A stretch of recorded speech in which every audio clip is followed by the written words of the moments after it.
Hello students, कैसे हैं आप सब? I hope you all are good and doing well. So Khushboo ma'am once again welcome you on your channel shine with science. So students, we are discussing the chapter 3 of physics, right? Force.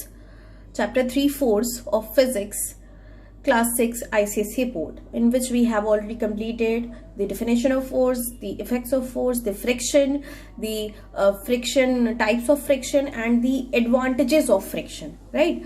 तो advantages तो हमने जान लिए, फायदे तो हमने जान लिए फ्रिक्शन के बहुत सारे हैं, ठीक है बच्चों. और कैसे हम कैसे हम फ्रिक्शन को इंक्रीज कर सकते हैं ये भी हमने जान लिया. अब हम जानेंगे कि फ्रिक्शन के डिसएडवांटेजेस क्या होते हैं बच्चों. ठीक है, तो आइए देखते हैं कि फ्रिक्शन के डिसएडवांटेजेस क्या होते हैं. Friction cause wear and tear. Friction से क्या हो सकता है कि चीजें फट सकती है, खराब हो सकती है. फ्रिक्शन कॉज करता है सोल्स जो होते हैं शूज के और जो टायर्स होते हैं व्हीकल्स के, वो धीरे धीरे क्या होने लगते हैं, खराब होने लगते हैं फ्रिक्शन की वजह से. ठीक है, क्योंकि घिसने लगते हैं, राइट? वो घिस जाते हैं, है ना, सोल्स वगैरह घिस जाती है, तो वो फ्रिक्शन की वजह से ही होता है.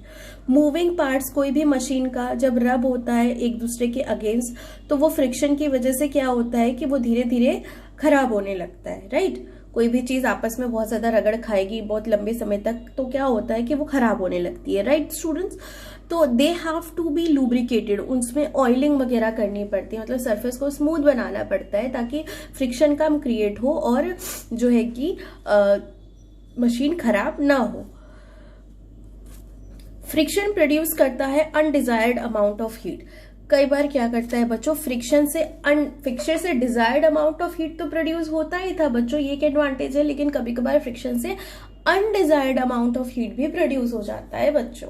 ठीक है, यानी कि जितना हमें जरूरत नहीं है उससे कहीं ज्यादा प्रोड्यूस हो जाता है.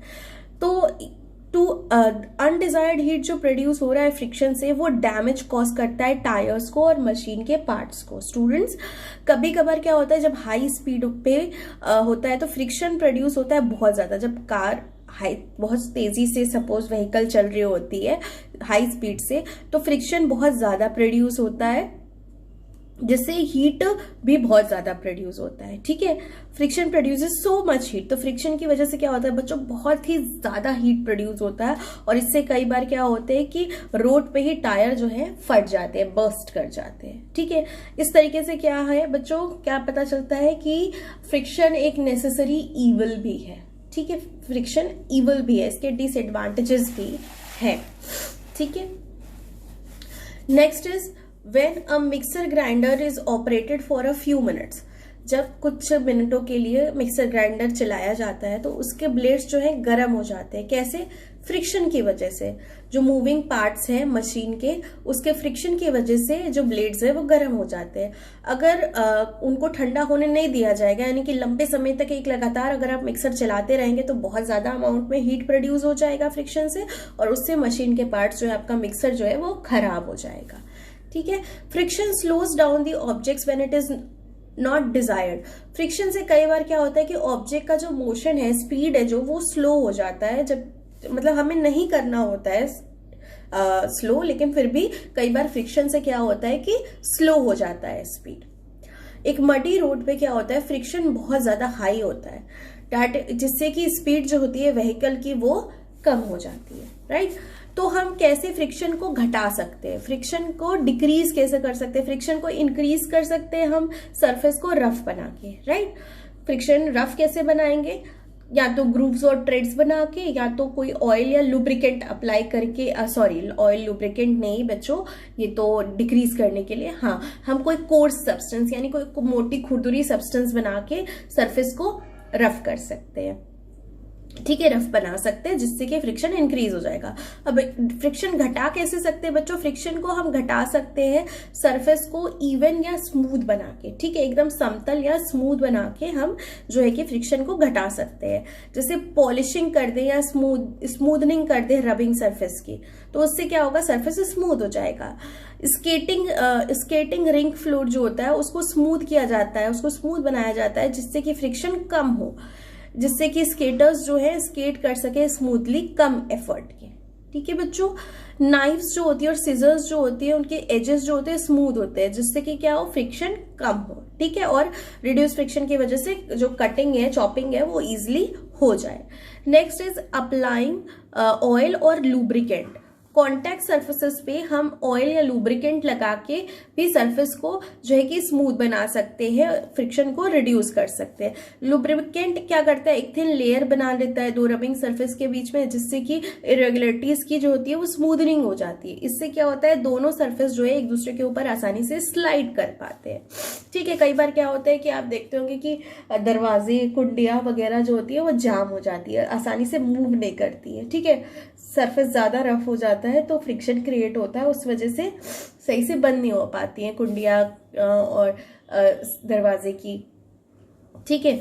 तो उसमें क्या होता है कि तब जो है कि उसमें ऑयल या लुब्रिकेंट डाल दिया जाता है तो फिर वो इजिली बंद होने लगता है, क्या, क्योंकि वो क्या करता है कि सरफेस को ऑयल जो है स्मूथ बना देता है, ठीक है। तो आसानी से कुंडियां मूव करने लगती हैं और दरवाजा लॉक होना शुरू हो जाता है।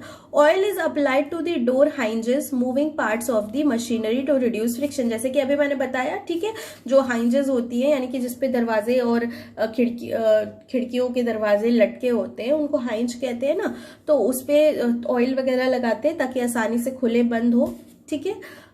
दरवाजे, मूविंग पार्ट्स जो मशीन के हैं उन सब में ऑयल वगैरह अप्लाई किया जाता है फ्रिक्शन को रिड्यूस करने के लिए। Using ball bearing and wheels to introduce sliding friction. Sliding friction को इंट्रोड्यूस करने के लिए बॉल बियरिंग और व्हील्स यूज करना चाहिए, ठीक है। एक heavy object with wheels moves easily, ठीक है। कोई भी हैवी ऑब्जेक्ट अगर है वो उसमें व्हील्स है तो वो आसानी से मूव करेगा दूसरे सरफेस पे, रोलिंग फ्रिक्शन लेस होता है स्लाइडिंग फ्रिक्शन से, ठीक है। तो कोई भारी सामान अगर हमें मूव करना है सपोज, तो हमें उसके नीचे अगर हम रोलर वगैरह लगा देते हैं ना, तो हम जो है कि आसानी से मूव करा सकते हैं हैवी ऑब्जेक्ट्स को, ठीक है बच्चों।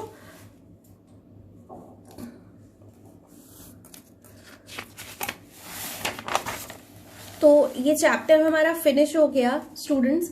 एक फिल इन दी ब्लैंक्स है और उसके बाद है हमारे इस चैप्टर के एक्सरसाइजेस, राइट।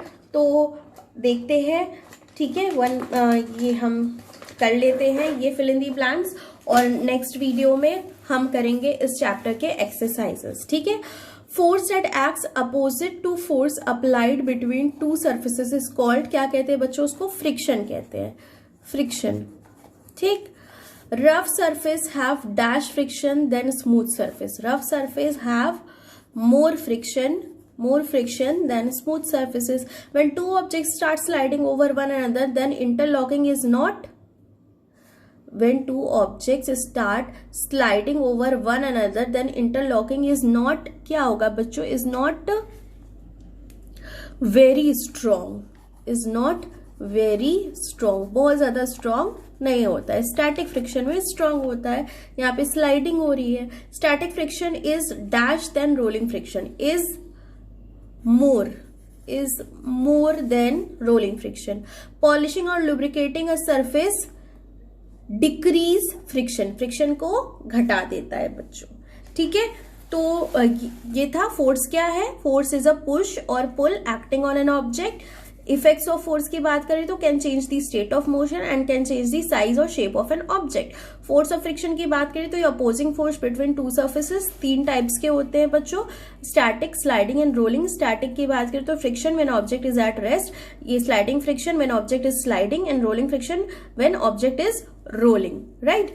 और वहीं इसका देखिए, इसमें स्ट्रॉन्ग इंटरलॉकिंग होती है, स्लाइडिंग में लेस स्ट्रॉन्ग इंटरलॉकिंग होती है और रोलिंग में वीक इंटरलॉकिंग होती है, ठीक है बच्चों। तो ये चैप्टर हमने कंप्लीट कर लिया, इस चैप्टर का पूरा एक्सप्लेनेशन हो गया। अब इस चैप्टर के एक्सरसाइजेस बचे बच्चों जो कि हम नेक्स्ट वीडियो में करेंगे, ठीक है।